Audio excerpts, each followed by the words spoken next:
She didn't know she was homeless until she tried to use her own key. It didn't turn. Eleanor stood on the porch of a house she had lived in for 31 years, the house where she had raised 2 children, buried a dog, planted roses every spring, and her key didn't turn. The locks had been changed. She knocked. No answer. She knocked again. Nothing. She walked around to the back door. Same lock. Same silence. She sat down on the back porch step. Her step, the one Robert had repaired himself 3 summers ago, and she just sat there. 68 years old. Coat still on. Handbag in her lap. Not understanding. Her husband had been dead for 7 months. And someone had already erased her. She found out the full truth 2 days later. At the county records office. From a stranger, a young woman behind a desk who pulled up the file and then looked at Eleanor with that specific kind of pity that meant the news was very bad. "Ma'am, this property was transferred 8 months ago." Eleanor leaned forward slowly. "That's not possible. My husband died 7 months ago." The woman turned the screen toward her without a word. The transfer was dated 3 weeks before Robert died. 3 weeks. When he was in the hospital. When he couldn't walk.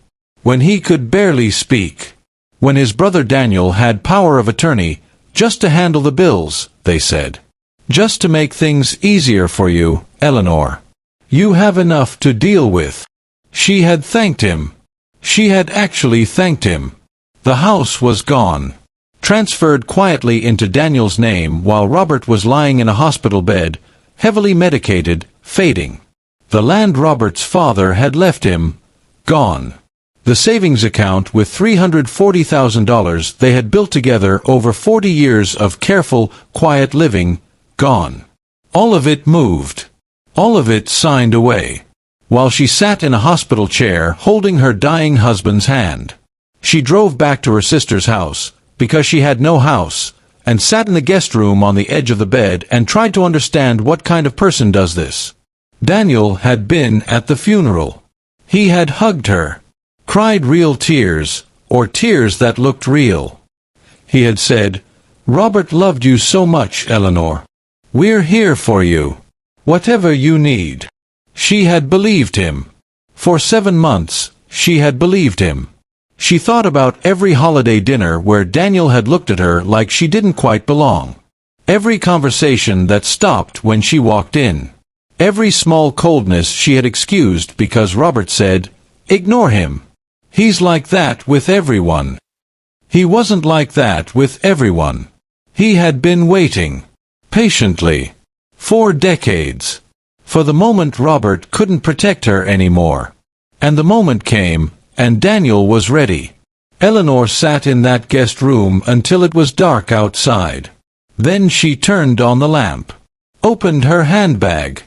Found the card the woman at the records office had quietly slipped across the desk before Eleanor left. A lawyer's name, handwritten on a post-it note, with a small look that said, "I've seen this before and I'm sorry." She called the number. It rang 3 times. A woman answered. "I need help," Eleanor said. Her voice was steady. She was surprised by that. "My husband's family has taken everything. The house. The land. The savings. I have the marriage certificate, 31 years of memories, and nothing else." A pause on the line. Then, "Can you come in tomorrow morning?" "Yes," Eleanor said. She hung up. She sat quietly for another moment. 68 years old. No home. No money. One suitcase she had packed herself when her sister came to get her after the locks were changed. She looked at her wedding ring. Still on her finger. Still exactly where Robert had placed it, 41 years ago, in the Stonefield courthouse, in the simple dress her mother had made. She was not going to lose this quietly. She had been quiet her whole life. Not anymore. The lawyer's name was Susan Merritt.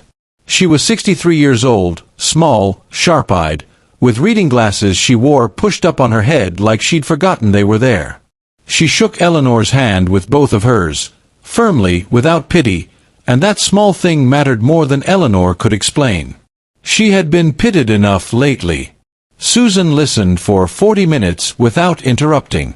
Eleanor laid everything out: the hospital, the power of attorney, the locked door, the records office, the transfer dates.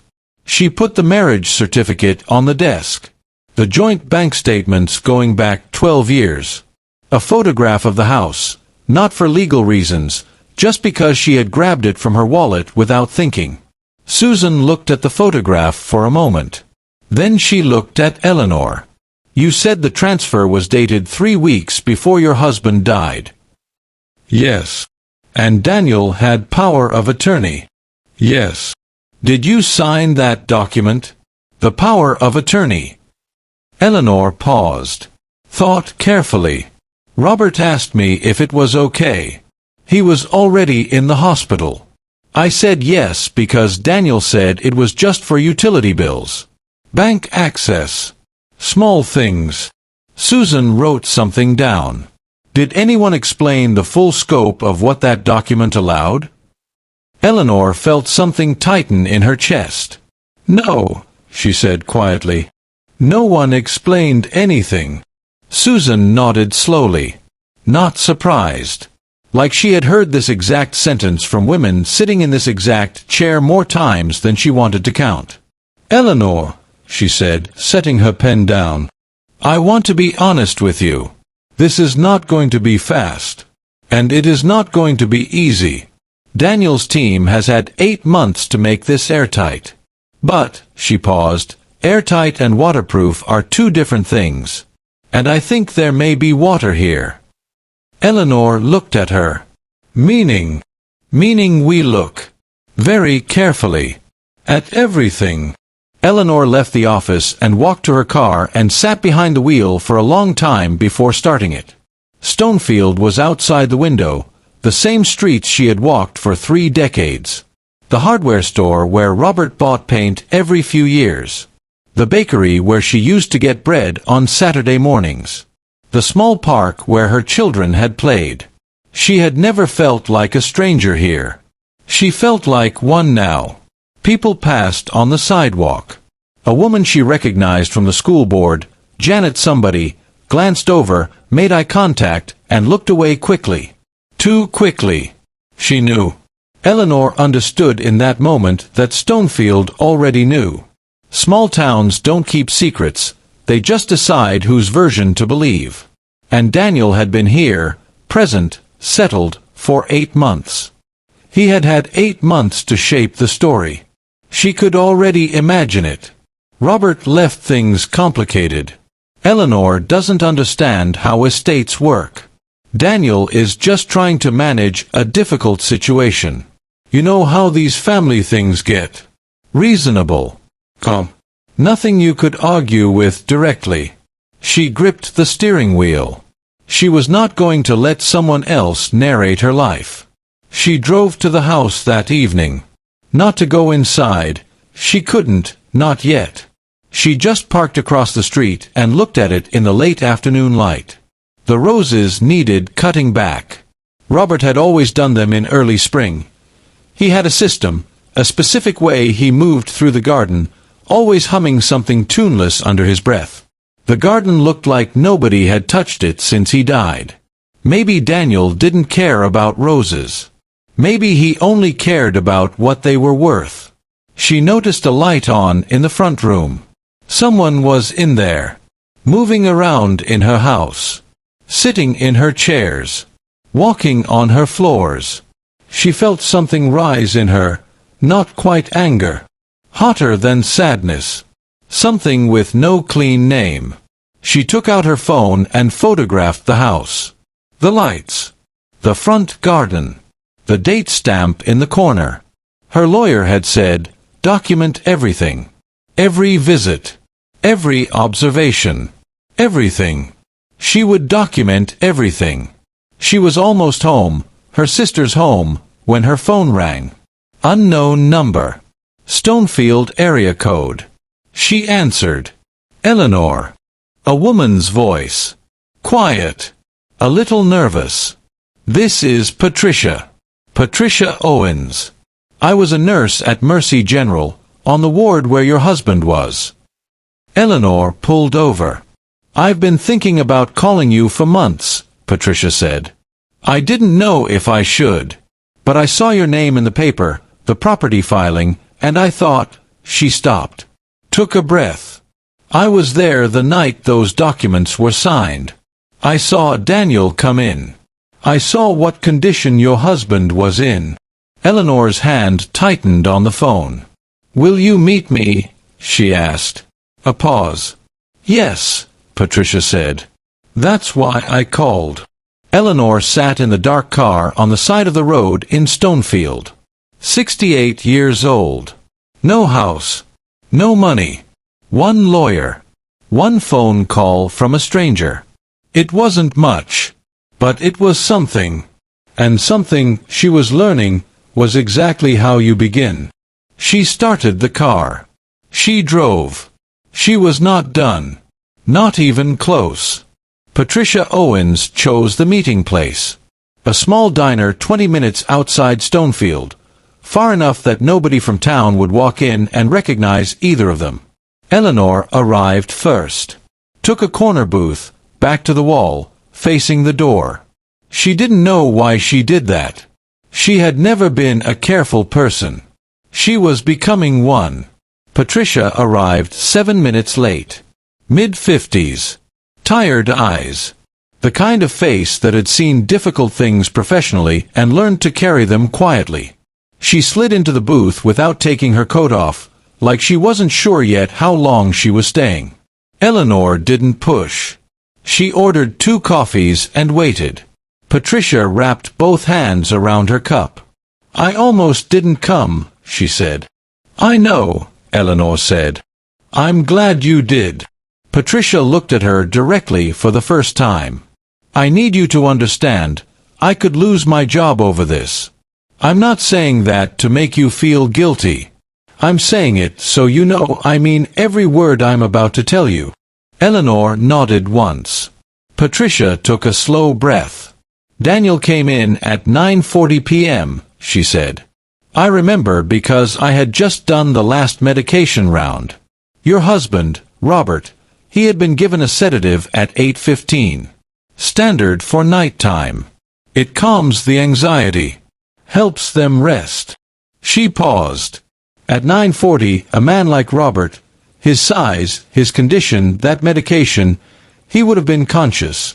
But he would not have been fully present. Do you understand what I mean by that? Eleanor understood exactly. "He could hold a pen," Patricia continued. "He could respond to simple questions.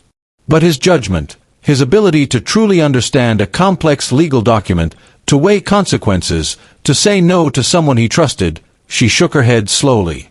"That was not available to him. Not at that hour. Not after that medication." The diner was quiet around them. Someone laughed at the counter. A completely ordinary sound in a completely ordinary place. Eleanor felt far away from all of it. "Did you see him sign?" she asked. "I saw Daniel place papers in front of him," Patricia said. "I was in the hallway.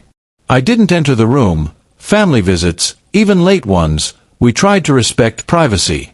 But I watched through the window in the door for a moment because something felt wrong." "What felt wrong?" Patricia looked down at her coffee. Daniel was talking very quickly, leaning close. "And Robert," she stopped, pressed her lips together. Robert kept looking toward the door, like he was waiting for someone, or hoping someone would come in. Eleanor's throat tightened. He had been waiting for her. She visited every morning. Never at night. The hospital was 40 minutes from Stonefield, and night driving tired her. Daniel knew that. Daniel had known exactly when she would not be there. She looked at the table. Breathed carefully. "Patricia," she said quietly, "would you be willing to write this down? Formally. For my lawyer." A long pause.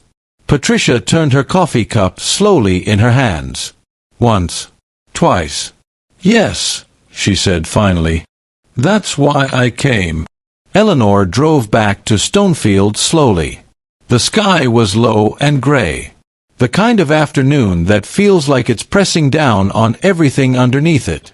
She drove through town without stopping, past the hardware store, past the bakery, past the park, and turned onto Clover Avenue, the street where her house was. She parked across the road again. Something was different today. Daniel's car was in the driveway. And there was another car she didn't recognize. Dark blue, expensive looking, parked tight against the curb. A lawyer's car. She knew instinctively. They were in there right now. In her living room. Sitting at her table. Going through things. Her things, Robert's things. Deciding what to keep and what to move and what to quietly make disappear. She took out her phone. Photographed both cars. The plates. The timestamp. Then she noticed something that stopped her completely. The curtain in the front window, the cream curtain she had hung herself, 15 years ago, chosen carefully from 3 different samples, moved. Just slightly. Someone had stepped close to the window and then stepped back. Someone had seen her sitting there. And they had moved away from the window instead of coming to the door. Because coming to the door meant facing her. And they were not ready for that. Good, Eleanor thought. Let them be uncomfortable. She had been uncomfortable for 7 months. Sleeping on her sister's couch. Wearing the same 4 outfits on rotation. Waking at 3 a.m. with the specific, hollow panic of a person who has lost the place they belong. She had been patient.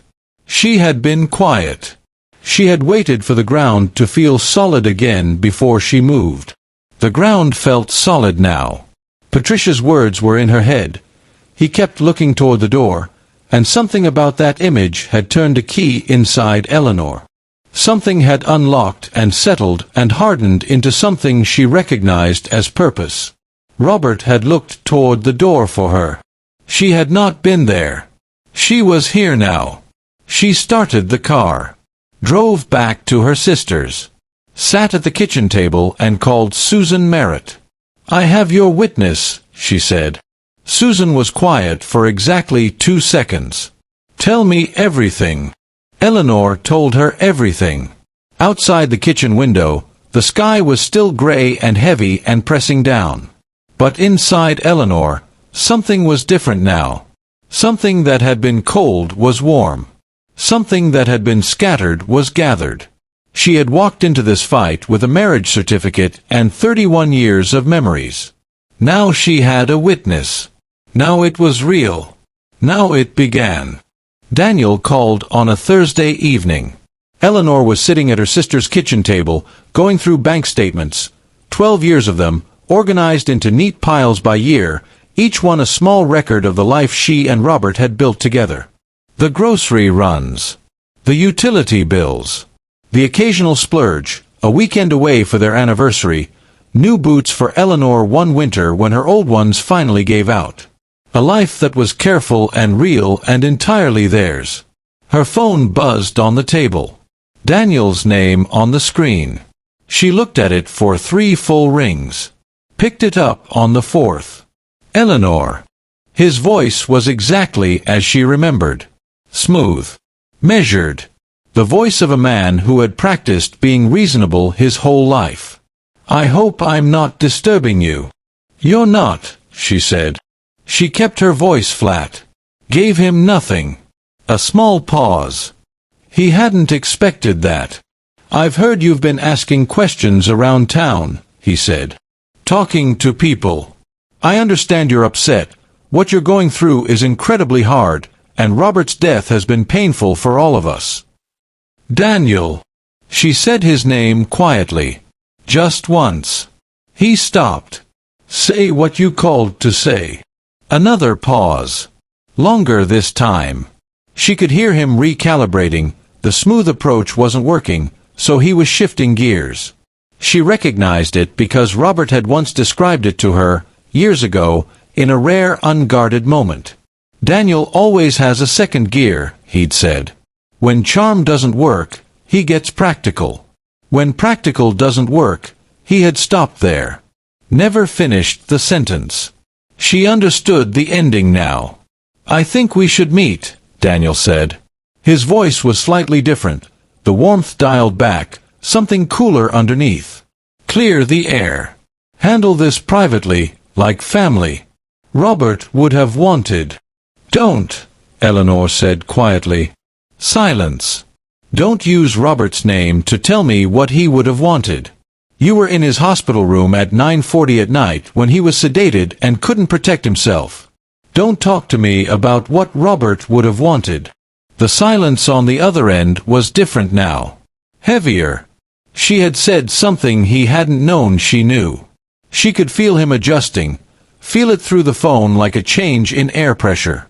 Eleanor, he said carefully, I think you've been given some incomplete information. I've been given a witness, she said. Complete silence. She let it sit there. Let him feel it. Let the weight of that one sentence do its work in the quiet. He recovered faster than she expected. That was the thing about Daniel. He had spent 65 years being the smartest person in whatever room he was in, and he did not panic easily. Whatever you think you have, he said slowly, the documents are legal. The signatures are valid.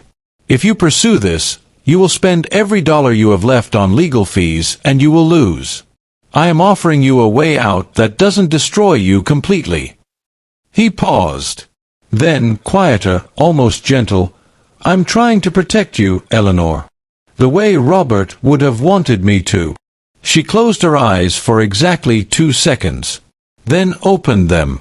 What are you offering? She asked. Not because she was considering it.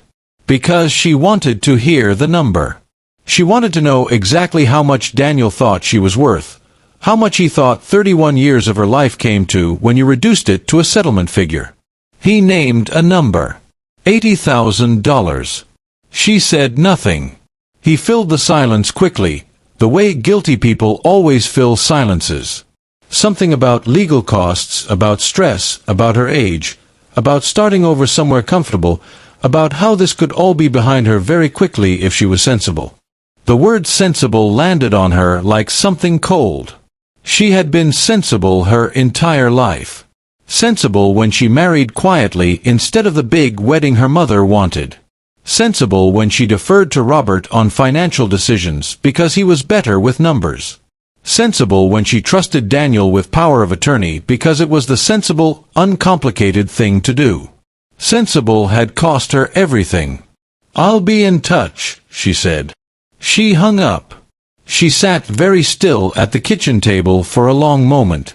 The bank statements were spread out in front of her. 12 years of a life. A real one. The kind built slowly, dollar by dollar, decision by decision, season by season. Robert painting the house. Eleanor planting the roses. The anniversary weekend. The winter boots. All of it adding up to something that was theirs and no one else's. $80,000. That was Daniel's number. That was what he had decided she was worth. She picked up her phone and called Susan Merritt. It was past 7 in the evening. She didn't care. Susan answered on the second ring. Eleanor relayed the entire conversation, every word she could remember, in order. Susan listened without interrupting. Eleanor had noticed that about her. She never interrupted. She gathered everything first and spoke second. When Eleanor finished, Susan was quiet for a moment. He knows about the witness, Susan said. Yes. Good. And there was something in Susan's voice, not quite satisfaction, but close. That means he's worried. Worried people make mistakes, Eleanor. We keep going. Eleanor looked at the bank statements on the table. 40 years of careful living. Robert's handwriting on the old check registers, his neat, deliberate numbers that she had always loved. She pressed her hand flat on the papers. We keep going, she said. She meant it the way you mean things when you have finally, completely, run out of patience for being diminished. Not loudly. Not with drama. Just, completely. The folder had been sitting in Susan's office for 11 days. Eleanor had brought it in during their second meeting, a battered manila folder she had grabbed from the house before Daniel changed the locks. She hadn't known what was in it. She had just swept it off Robert's desk along with everything else she could carry in the 20 minutes her sister had distracted Daniel's wife at the front door. At the time it felt desperate. Pointless. Like grabbing photographs from a burning house when what you really needed was water. Susan had gone through it carefully. Page by page. Receipt by receipt. She called Eleanor on a Tuesday morning, early, before 9, which meant something. Susan never called before 9. "Can you come in today?" she said. "This morning, if possible." Eleanor was in the car in 12 minutes. Susan was standing when Eleanor arrived. Not sitting behind her desk, standing at the window, which Eleanor had never seen her do before. She turned when Eleanor came in and pointed at the chair across from her desk. "Sit down," she said. Gently but directly. "I need you to be sitting for this." Eleanor sat. Susan placed a single document on the desk between them. 2 pages. Handwritten. The handwriting was immediately familiar. Robert's careful, deliberate script.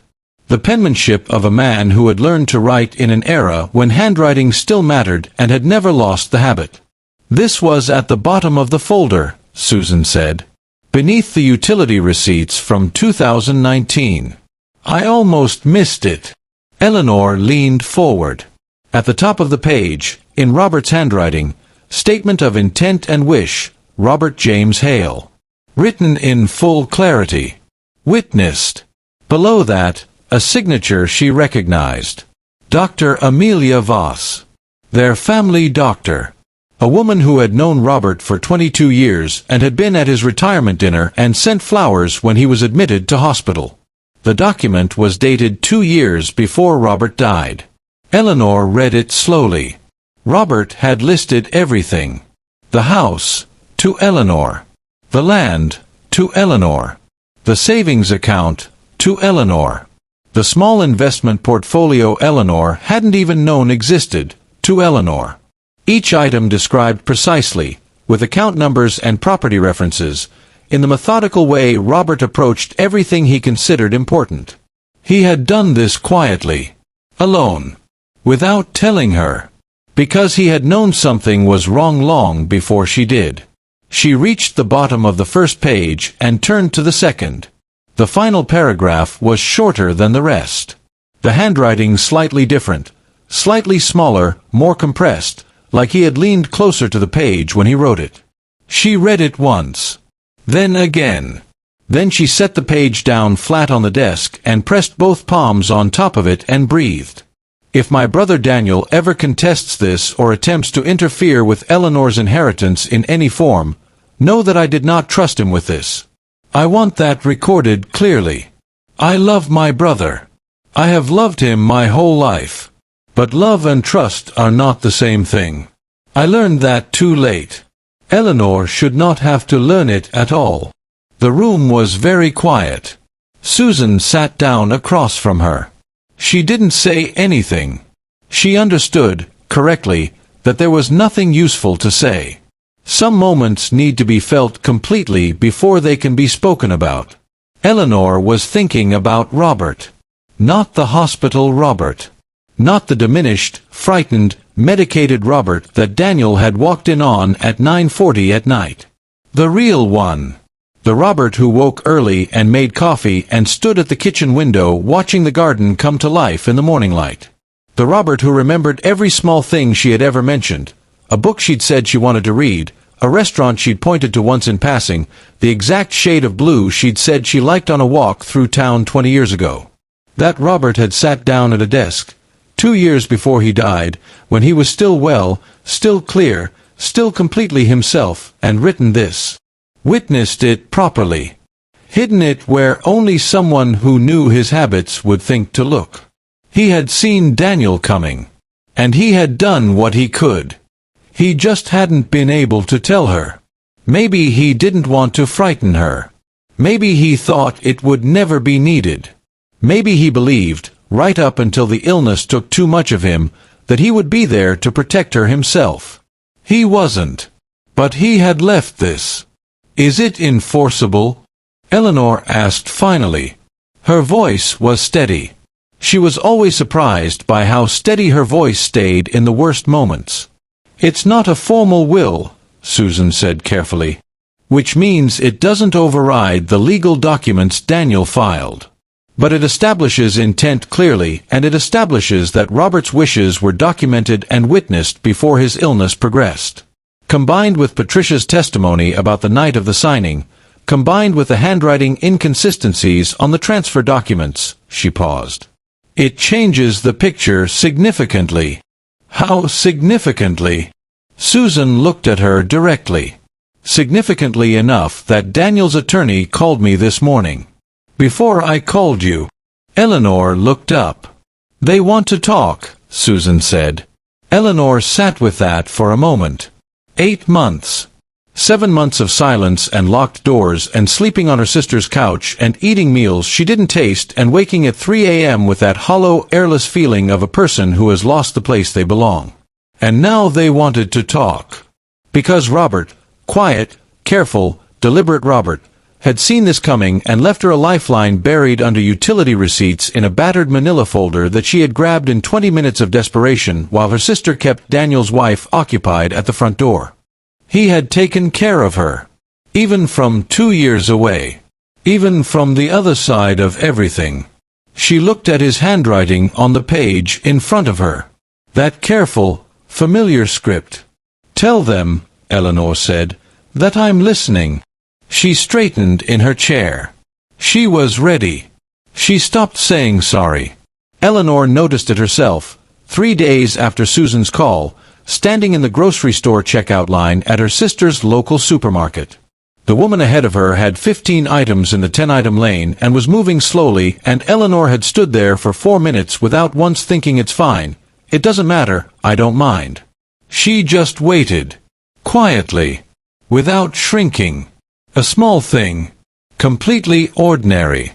But for Eleanor, a woman who had spent 68 years making herself easier for everyone around her, apologizing for her presence in rooms she had every right to be in, softening her voice when she actually wanted to raise it, it felt like something had moved.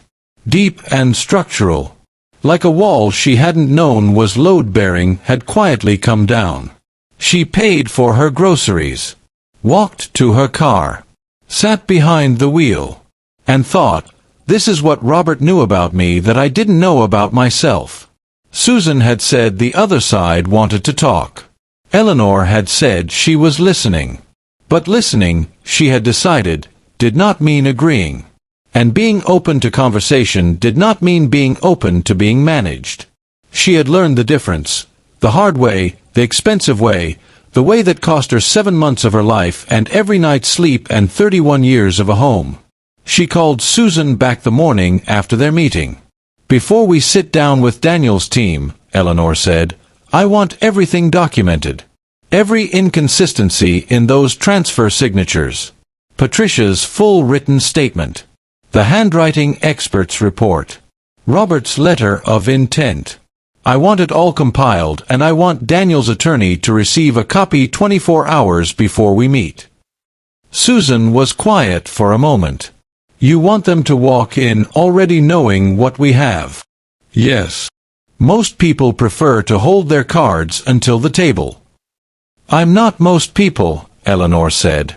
And I'm not interested in surprises. I want Daniel to sit across from me knowing exactly what I know. I want him to have had a full night to think about it. Another pause. All right, Susan said. And there was something in her voice, a quiet approval she didn't state directly but that Eleanor heard clearly. I'll have everything sent over by tomorrow afternoon. She drove to Stonefield that weekend. Not to the house. Not yet. Just to the town. She parked on Main Street and walked. Slowly. Without a destination. The way she used to walk on Saturday mornings when she lived here, before Robert got sick, before everything. Janet from the school board passed her outside the pharmacy. This time Janet didn't look away. She stopped. Looked at Eleanor directly. "I heard you got a lawyer," she said. Not unkindly. More like someone reporting a fact they were quietly glad about. "I did," Eleanor said. Janet nodded slowly. "Good," she said. Just that one word. Then she went into the pharmacy. Eleanor stood on the pavement for a moment after she left. Good. One word from a woman who had looked away 3 weeks ago. It shouldn't have meant much. It meant something. She called her daughter that evening. Margaret, 39, practical, the child who had inherited Robert's habit of thinking before speaking and Eleanor's habit of feeling everything deeply but showing it carefully. "Mom." Margaret answered on the first ring. She always answered on the first ring now. "How are you?" "Better," Eleanor said. And meant it specifically, not as reassurance, not as the reflexive fine she had been giving people for months. Actually better. Measurably. In ways she could point to. She told Margaret about the letter of intent. About Robert's handwriting at the bottom of the page. About the sentence that had stopped her breathing.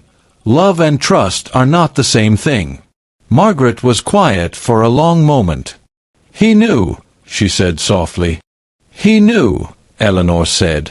"Why didn't he tell you?" Eleanor had thought about this. Turned it over carefully in the nights since Susan's office. She thought she understood now, not completely, but enough. "Because telling me would have meant admitting he was afraid," she said. "And Robert spent his whole life trying not to be afraid in front of me.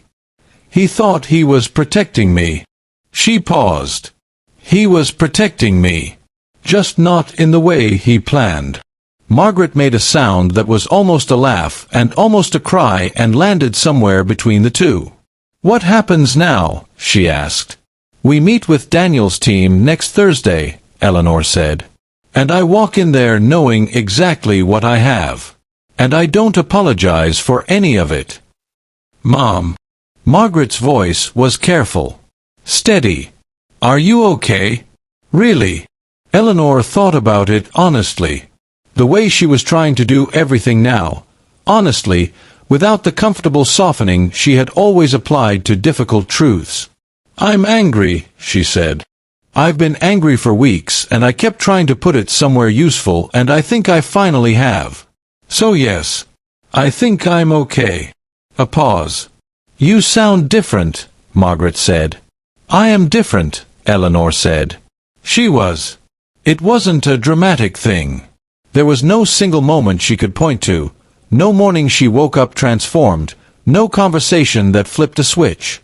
It had happened the way most real changes happen. Slowly, then all at once. Layer by layer. Patricia's phone call. Robert's letter. Daniel's settlement offer and the specific, clarifying insult of that number. $80,000. For 31 years. For a marriage. For a home. For the roses she planted every spring, and the curtains she chose carefully from 3 different samples, and the floors she had walked on 10,000 mornings in bare feet, making coffee while Robert read the paper. $80,000. She had been too stunned to be properly angry when she first heard it.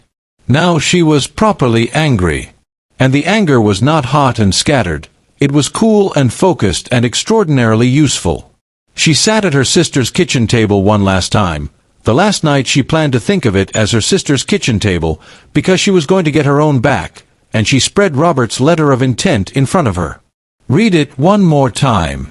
His handwriting. His words. His quiet, careful love. Eleanor should not have to learn it at all. She folded it gently. Put it back in the folder. She was ready for Thursday. More than ready. She was done being the woman things happened to. She was the woman who was going to walk into that room and take back everything that was hers. Not loudly, not with drama, not with a performance of strength. just with the real thing. Thursday came gray and cold. Eleanor was up at 5:30. Not because she had set an alarm, she hadn't. She simply opened her eyes in the dark of her sister's guest room and knew immediately, completely, that she was done sleeping. Her mind was already in the conference room, already across the table from Daniel. She showered, dressed carefully. Not formally, she had thought about this. A blazer felt like armor she was borrowing. She wanted to wear something that was genuinely hers. Dark trousers. A cream blouse she had bought herself years ago for a reason she couldn't remember. A coat Robert had always liked, charcoal gray, good wool, the kind that lasted. She looked at herself in the bathroom mirror. 68 years old. No house. 7 months of surviving on borrowed space and borrowed patience. She looked, she thought, remarkably calm. Susan met her in the lobby of the building at 8:45. She took one look at Eleanor and said nothing, just nodded once, the way you nod at someone who is ready and doesn't need to be told they're ready. They rode the elevator to the 4th floor in silence. The conference room was glass-walled. Eleanor could see them before she went in.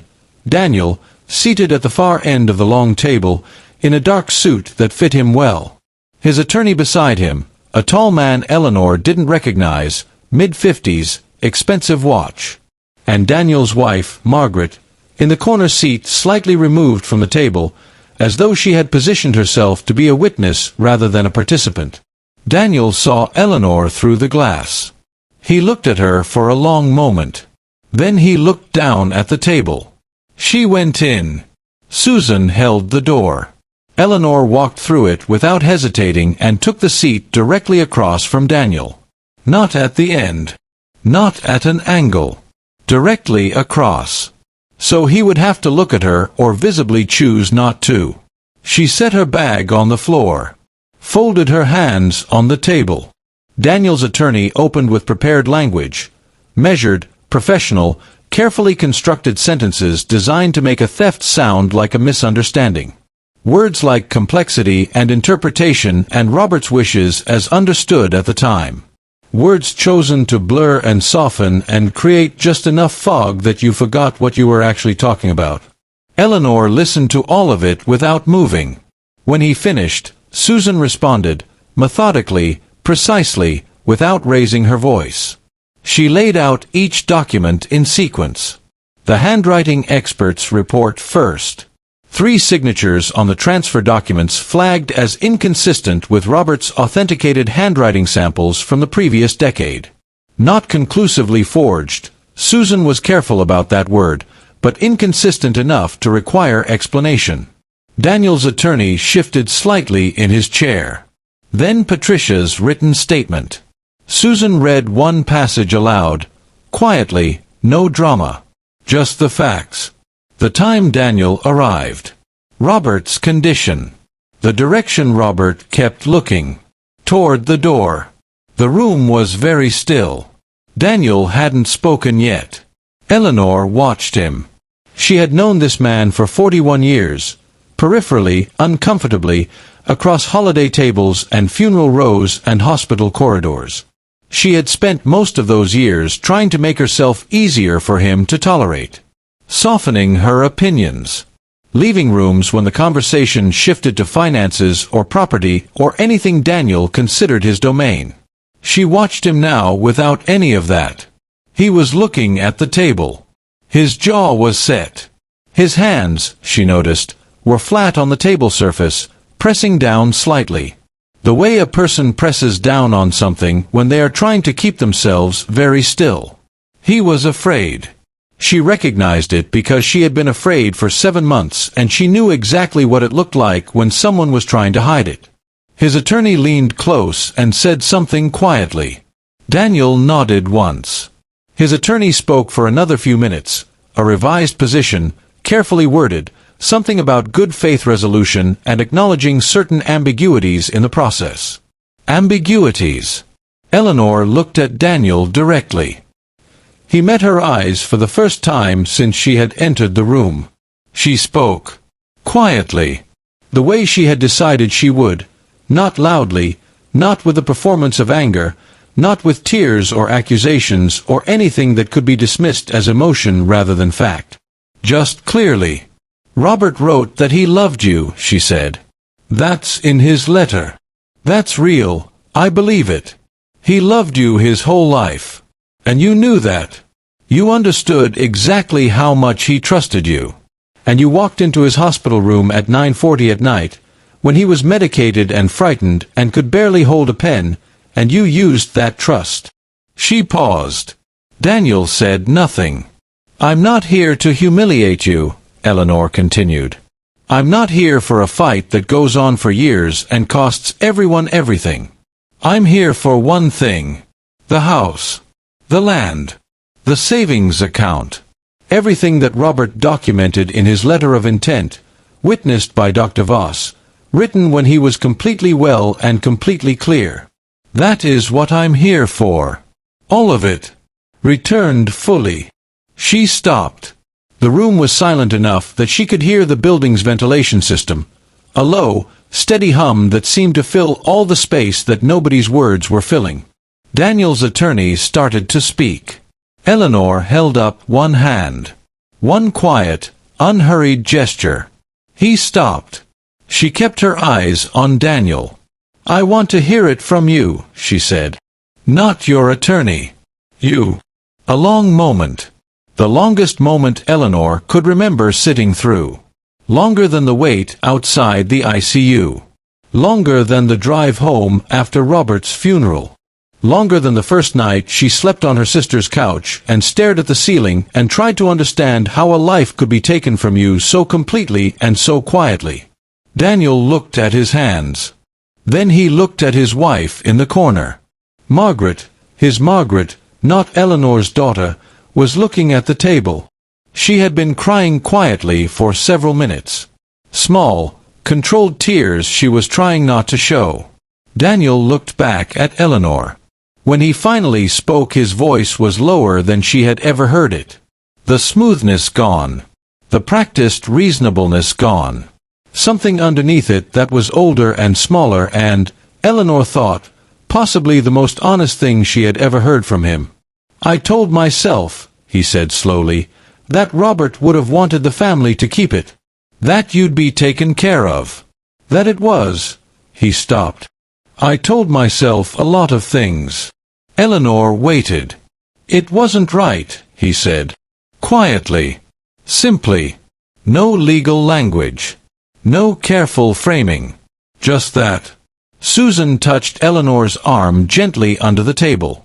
Eleanor breathed. 4 words from a man who had spent 65 years being unreachable. 4 words that didn't fix anything. Didn't return the 7 months. Didn't give back the nights. Didn't undo the locked door or the records office or the 20 minutes of desperate grabbing while her sister kept Daniel's wife at the door. But they were real. And Eleanor had learned, in the last 8 months, to value real things above all else. "Then let's fix it," she said. The papers were signed on a Friday. Not in a courthouse. Not in Susan's office. At Eleanor's kitchen table, her kitchen table, in her house, on Clover Hill Road in Stonefield, because Susan had suggested the conference room and Eleanor had said no. She wanted the signing to happen where it belonged. In the place that was being returned. In the room where Robert had eaten breakfast every morning for 31 years and read the paper and hummed things under his breath without realizing he was doing it. Daniel came alone. No attorney. No wife. Eleanor had not expected that. He rang the doorbell, her doorbell, the same one she had pressed herself 100 times coming home with groceries, with library books, with muddy boots after gardening, and she opened the door and they stood looking at each other for a moment on the threshold. He looked older than he had in the conference room. Smaller. Like something had been let out of him. "Come in," she said. He came in. She made tea. She didn't know why. It was the thing her hands did in difficult moments, had always done, probably always would. The kettle, the cups, the quiet ritual of it. Robert used to say Eleanor made tea the way other people said prayers. Deliberately. Like it mattered. She set a cup in front of Daniel without asking if he wanted one. He wrapped his hands around it. Susan arrived 10 minutes later with the documents. 3 sets. Everything detailed precisely.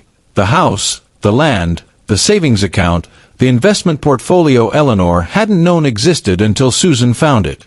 Every asset Robert had listed in his letter of intent, returned completely and formally and without condition. Daniel signed each page without reading them.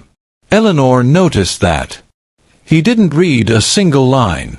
Either he had read them already, or he had stopped pretending this was about anything other than what it was. She signed after him. Carefully. The way Robert signed things, deliberately, like it mattered.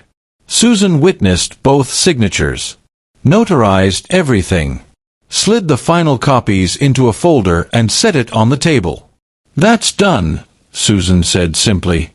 Daniel stood to leave almost immediately. Eleanor walked him to the door.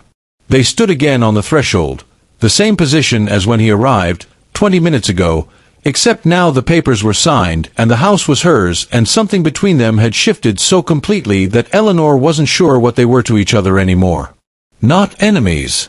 She didn't have the energy for enemies. Not family. That word had been complicated between them long before any of this. 2 people, she thought, who had both loved the same man in different ways, and had both failed him in different ways, and were both standing now in the wreckage of that. Daniel looked at the doorframe. Then at her. "I am sorry, Eleanor," he said. "I know that doesn't—" He stopped. Started again. "I know what it doesn't fix." She looked at him for a long moment. "I know you are," she said finally. She didn't say it was all right. She didn't say she forgave him. She wasn't there yet, and she had promised herself she would not say things she didn't mean simply because they were easier than the truth. But she meant what she said. She believed he was sorry. That was enough for today. He nodded once. Walked to his car. Drove away. She stood in the open doorway and watched until his car turned off Clover Hill Road and disappeared. Then she closed the door. She stood in her hallway, her floors, her walls, and she just breathed. In and out. Slowly. The kind of breathing you do when something that has been clenched for a very long time finally unclenches. The kind you don't realize you've been doing wrong until you suddenly do it right. The house smelled different than it had when Daniel's people were living in it. She had opened every window the day she got the keys back. Aired it completely. It smelled like the October air now, cool and clean and faintly of the cedar chest at the bottom of the stairs that had been Robert's mother's. It smelled like home. She walked through every room slowly. The front room where the light came in golden in the late afternoon. The kitchen where the kettle was still warm. The small study where Robert's desk still sat. They hadn't taken the desk. She didn't know why. Perhaps because it was too heavy, or perhaps because even Daniel had understood that some things were too specifically Robert's to be moved without feeling the weight of what you were doing. She put her hand on the desk. Stood there for a moment. Her daughter Margaret called at 4 o'clock. "Is it done?" she asked. She had been waiting for the call since morning. "It's done," Eleanor said. A long exhale on the other end. The sound of relief that has been held carefully for a very long time and is finally allowed to go. "Mom." Margaret's voice was unsteady in the best way. "I want to come. Can I come this weekend?" "Yes," Eleanor said. "Come this weekend. I'll make up the guest room." She paused. "The real guest room," she added. "Not your aunt's couch." Margaret laughed, a full, real laugh that broke something loose in Eleanor's chest. She laughed too, standing in Robert's study with her hand on his desk, laughing with her daughter on the phone, in the house she had come back to. It felt, she thought, extraordinarily ordinary, which was exactly what she had wanted.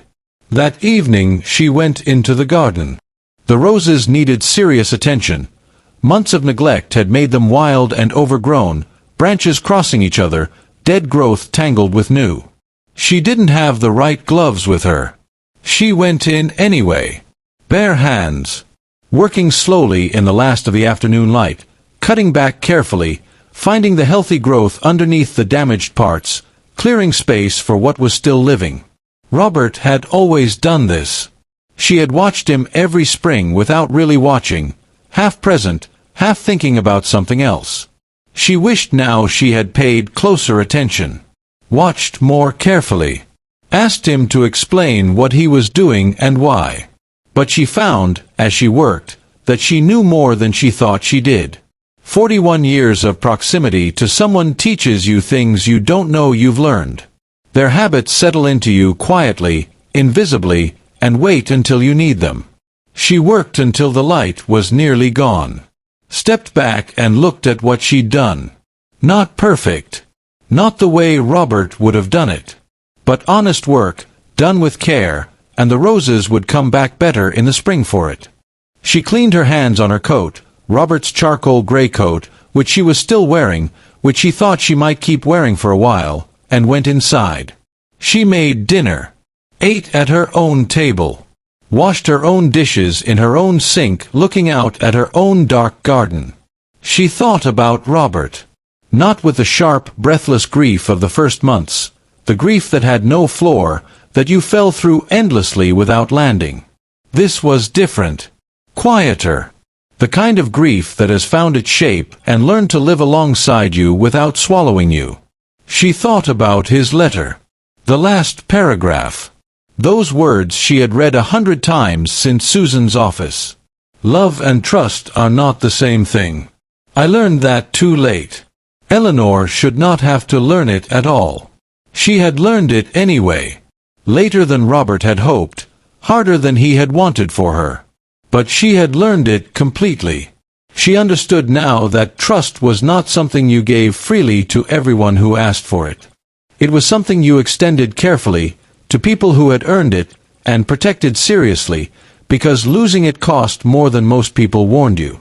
She understood that strength was not the absence of fear. She had been afraid every day for 8 months. She had been afraid and furious and heartbroken and exhausted, and she had kept going anyway. That was the whole of it. That was all strength ever was. And she understood. This was the one that had taken longest to arrive, the one that came quietly while she was cutting back roses in the failing light. That coming back was its own kind of courage.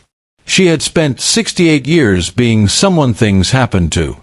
Someone who adjusted and accommodated and made herself smaller and easier and less inconvenient for everyone around her. She was done with that. Not angrily. Not as a declaration. Just done. The way you are done with something when you have finally and completely outgrown it. She turned off the kitchen light. Walked upstairs.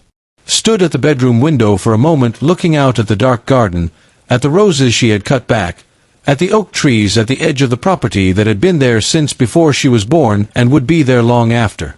Robert's side of the bed was empty. It would always be empty. She had made peace with that, not completely, not permanently. Grief didn't work that way. But enough. Enough to sleep. Enough to wake in the morning and find the day worth entering. She got into bed. Her bed. Her room. Her house on Clover Hill Road in Stonefield. Outside the window the oak trees moved in the night wind. Slow, patient, the way things move when they have been rooted long enough to know that weather passes. She closed her eyes. For the first time in 8 months, she fell asleep without lying awake first. Just sleep. Clean and immediate and complete. Home. If Eleanor's story stayed with you, if it reminded you of someone you love, or someone you are, share it today. And subscribe, because every week we tell the stories of women who refused to disappear quietly. Eleanor didn't. Neither should they.